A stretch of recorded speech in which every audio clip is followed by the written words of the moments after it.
Hello viewers, this is Just Fake Network TV, a place where you can get the latest information about Nigerian news and out the news in details. Calls for restructuring. Go to end assembly.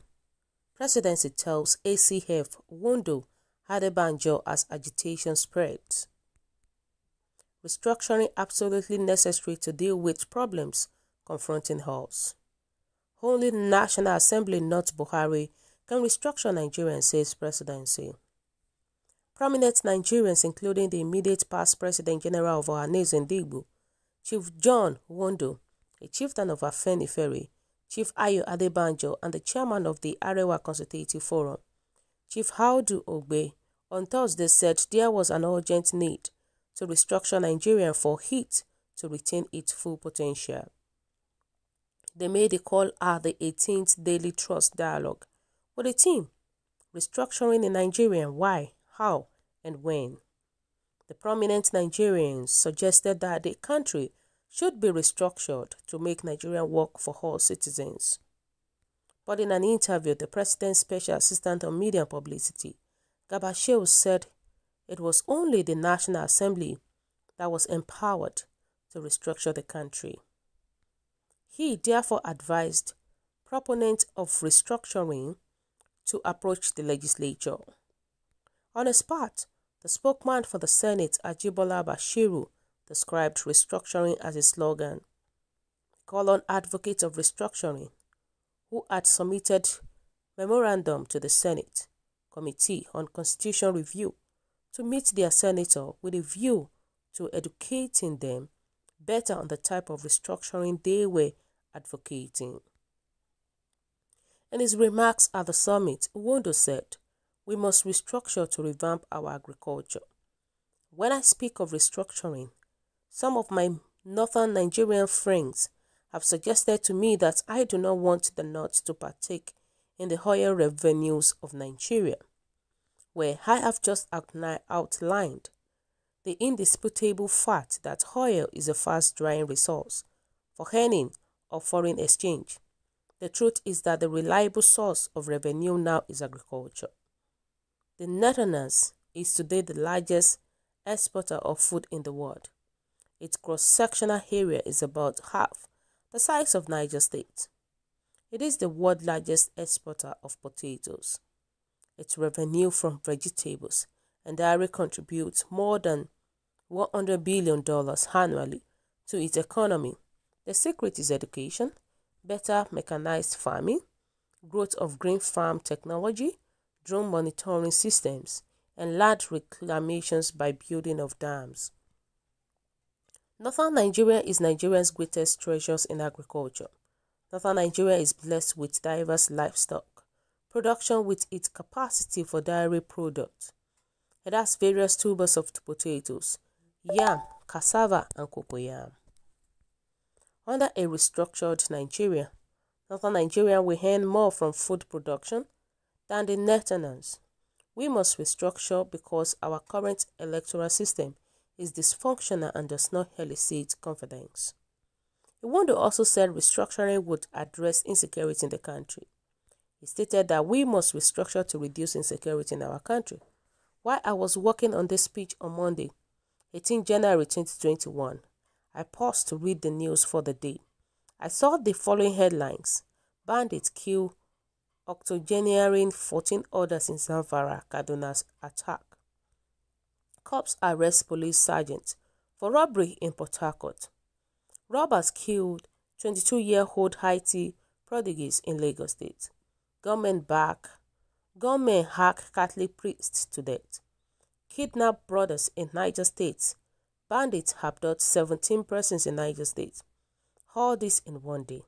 While making a case for state police, the elder statesman said modern philosophy for security is local policing. And when Nigerians should be restructured, Nwodo said, "We must do all we can to restructure before the next election in 2023, because the level of dissatisfaction in the country, as evidenced by the last EndSARS protest, gives one the impressions that any delay may lead to a mass boycott or disruptions of the next elections, to the point that we may have a more serious constitutional crisis of the nations without a government. To restructure Nigeria, we need a constitutional conference of the ethnic groups in Nigeria to use the current National Assembly as the forum of constitutional amendment, grant a recognition of the overthrow of our democratic norms by the enthronement of a military constitutions by which they are composed. The 99 Constitution is a fraudulent document we must discard, Adebanjo said.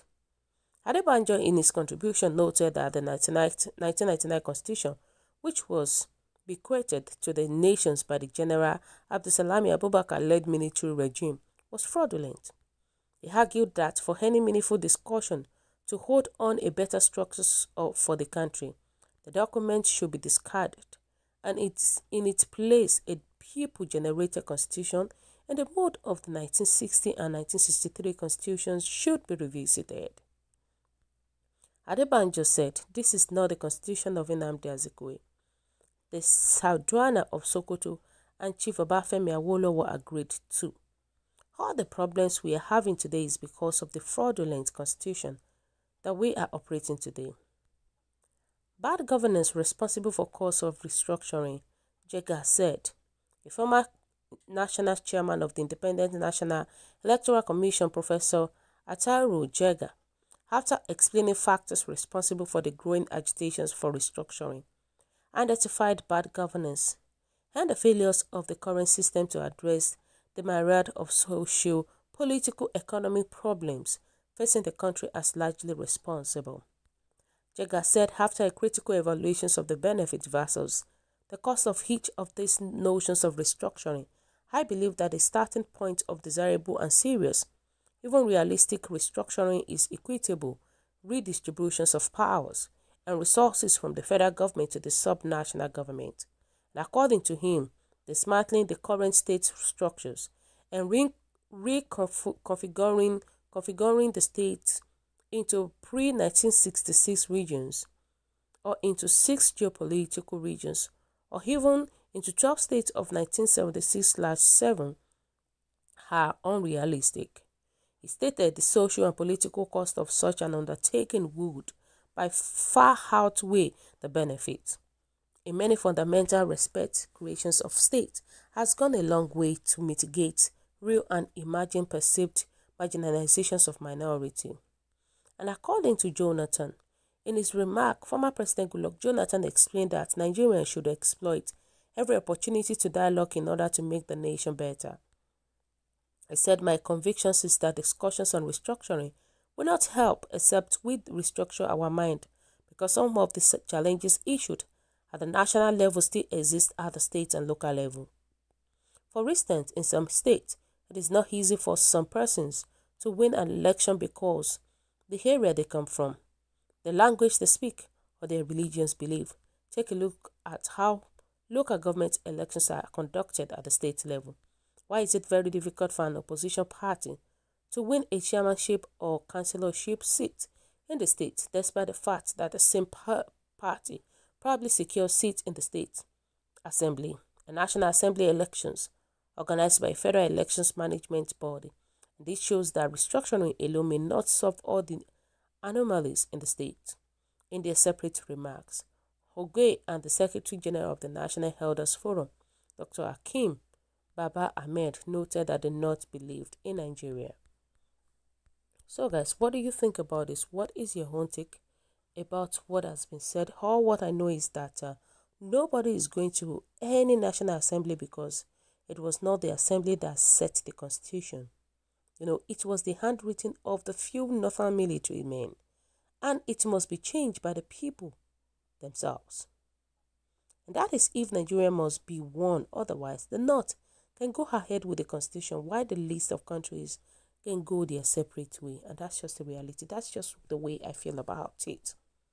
So guys, kindly drop your comments below. God bless you. Have a lovely day. Stay safe at this crucial time. Bye.